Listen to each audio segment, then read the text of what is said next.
The Puck Portfolio with Andy MacNeil.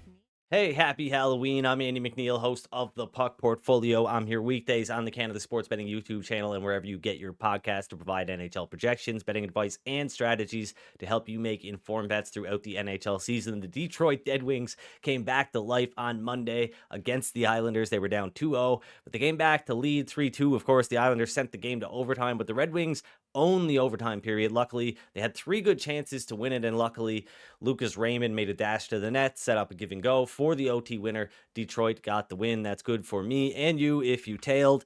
The Red Wings, they've got a lot of holes, but do not sleep on goaltender Ville Husso. Through the lens of Evolving Hockey's expected goals model, he's only had one bad game. So, don't get me wrong, he hasn't been perfect by any means, but he's had one game where he's performed below the model's expectations to date. So he saved the team 5 goals above expected overall. And people ask me why I think the Red Wings can play up to teams like the Sabres and the Senators, who objectively have more depth than the Red Wings do. And I'm going to point to goaltending. I think Husso can help them win some more games than they probably should be winning. And the same goes for Reimer too. I don't think Reimer's a bad backup goaltender by any means. So too bad Blake Wheeler could not score an anytime goal in his return to Winnipeg. Plus 440 worth a shot for a small bet, but not a bad night in the least. Here's my record on straight money line bets year to date. Pretty happy with the results so far.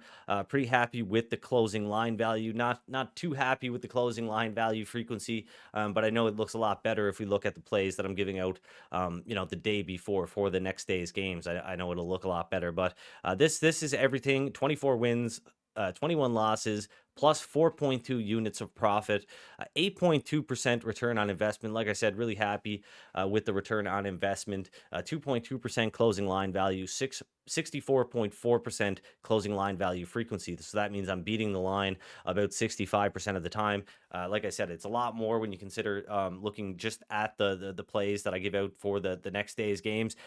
Betting games on game day, you're not going to get as much closing line value more often than not, as opposed to when you're betting games the day before. So that's a big reason for that. But like I said, overall, really happy with how things are going so far. And I think that there's a lot of good happening right now, and I'm happy with how the model is performing for sure. But let's get into the schedule breakdown, shall we? I said there were a lot of games. Not a lot of games to talk about here on Tuesday and Wednesday. There were only 4 games. We'll get into those shortly here. But look ahead to Thursday, November 2nd. There are 12 games on the docket. It's going to be a great day for hockey on Thursday. So a big reason why you want to tune in to the Puck Portfolio tomorrow on Wednesday, November 1st, to get an early look, early handicap of all of Thursday's games. Get all the information you need to make informed bets early. Don't wait for anybody to tell you what to bet on. Tune into the Puck Portfolio, and you'll have a chance to really get some value on these early opening lines. So keep that in mind here. Look ahead. You're going to want to remember this one. The Edmonton Oilers have had 3 days off.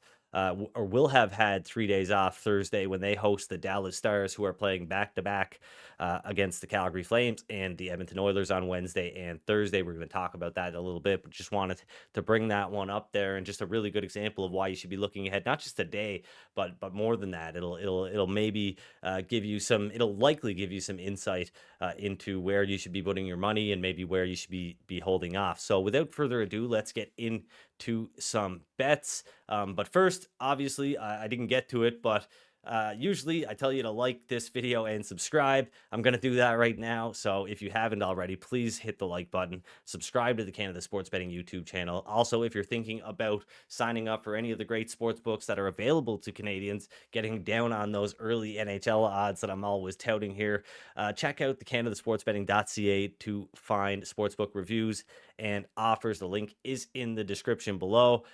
Anyway, let's get to Tuesday, shall we? And Wednesday's game projections. Of course, I talked about the LA Kings and the Toronto Maple Leafs and the Nashville Predators and Vancouver Canucks on Monday's show. But let's get into the Kings and the Maple Leafs a little bit. Look, expected goals. You hear me talk about it a lot. And I feel kind of dumb saying expected goals, to be honest. I can hear you knuckle draggers in the background saying, expected by who?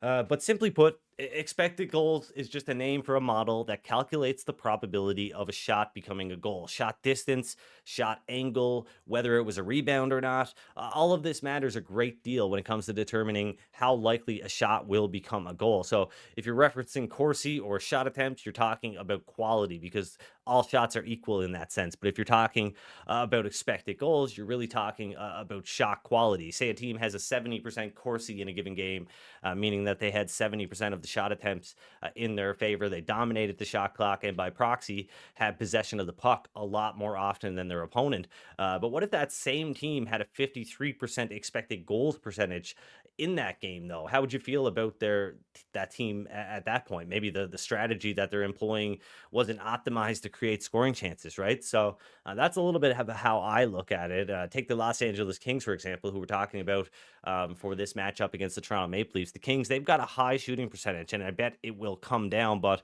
of all the red hot offensive teams, the Kings are really the only club that is excelling at generating both expected goals and shot attempts per 60 minutes. So I think there's something real here. Maybe not 4 goals per 60 minutes at 5-on-5 real, but real nonetheless. They better hope things don't start going right for the Maple Leafs, though. Toronto is currently in the bottom half of the league in goals per 60 at 5-on-5. Their shooting percentage is is a measly 7.25%. The Leafs ranked ninth in expected goals per 60, 13th in shot attempts per 60 minutes. And all that screams positive regression, right? So something to look out for there. We've seen the odds move quite a bit here on LA. They were up in the plus 140 range. Now they're at plus 128 at North Star Bets. The Maple Leafs coming back on the other side at minus 157. So kind of right where I think it should be, minus 145, plus 145, a midpoint price. Of course, the odds makers, sports books, they include their vigorish in the price, so it doesn't add up to 100.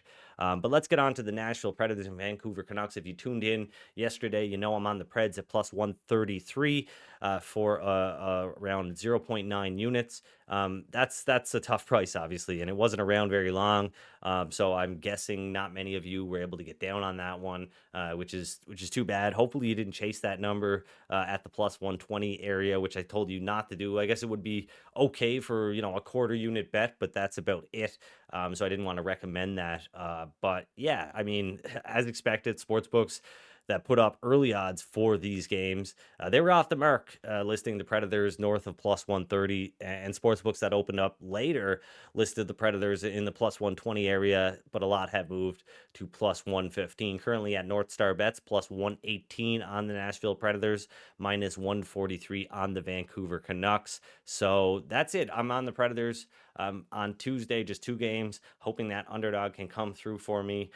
If you don't like anything, don't bet anything. We've got lots more hockey coming up. Remember, it was a kind of a weird week last week with Frozen Frenzy, and then of course you got Halloween this Tuesday today. So it's a bit of a weird time, and things will really start to heat up on Thursday. 12 games, and then you got Friday, Saturday, Sunday. Right, things will get really going into the weekend. So if you're really feeling the itch to bet on some hockey, but you don't really like anything, you don't have to bet anything, right? Nobody is forcing you to make a bet. It's the biggest edge that you have is that you do not have to make a bet. The sports book, they've got to put up lines. You don't have to make the bet, right? So remember that. But let's get into Wednesday's games, and I've clearly included a box there on the screen. I'm gonna take that out.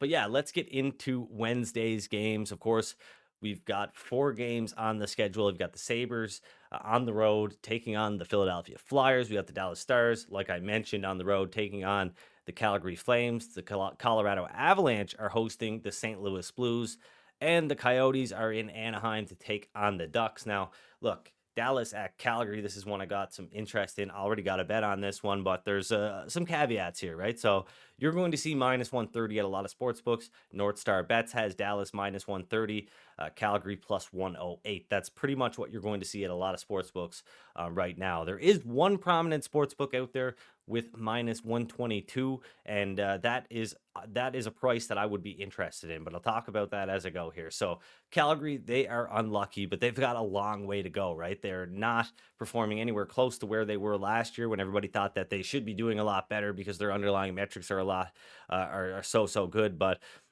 they've scored just 32% of the goals at 5-on-5. Their expected goals under 47%. So, obviously they're not 32% bad, but they're not better than 50%. So, a lot of work to do for the Calgary Flames. Not sure if they can get there. And Dallas, on the other hand, they're just inside the top 10 in goal scoring. They rank fifth and sixth in expected goals and shot attempts, respectively, per 60 minutes. Stars minus 130 would be a good bet if Ottinger starts. But the kicker here is that Scott Wedgwood, the backup goaltender, will likely get one of the next two starts. And I'm guessing it will be Wednesday in Calgary as the Stars are playing back to back on Thursday in Edmonton against Connor McDavid and the Oilers. There is at least one prominent sportsbook that has minus 122. Most are minus 125, minus 130. I would not recommend taking the risk on Ottinger starting. If you can't get minus 122 or better, maybe you want to consider it at that point. That's up to you. But I'm on Dallas minus 123 for 1.4 units because their odds will be closer to minus 150 if Jake Ottinger is in goal. Like I said, I'm definitely leaning towards Wedgwood here. There was enough uncertainty to take the gamble.